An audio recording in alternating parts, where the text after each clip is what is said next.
अस्सलाम वालेकुम। मेरा नाम मोहम्मद बशीर है। ना धी ना पुत्र। मैं मोचियाँ काम करता, मेरे हत्थ पैर रह गए, बिल्कुल बेकार हो गए। टीबी है मरीज।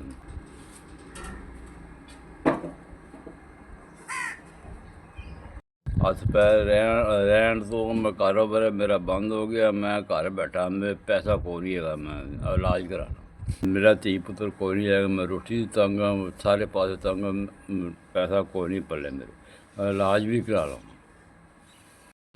मैं टीबी हाँ मरीज हाँ, मेरा बड़ा परेशान है।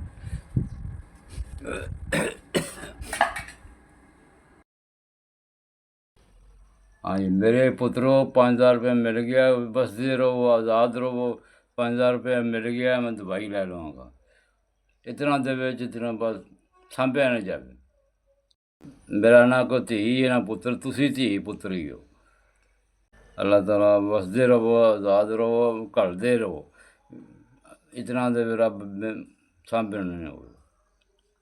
टीबी का मरीज हाँ, मेरा कोई धी पुत्र नहीं है, माड़ा बंदा, मुहताज बंदा, एक बांह भी कोई नहीं हैगी। टीबी का मरीज है। तू जो बड़ी मेहरबानी है। मैं दवाई ले लवांगा, तुहानू दवा देवांगा।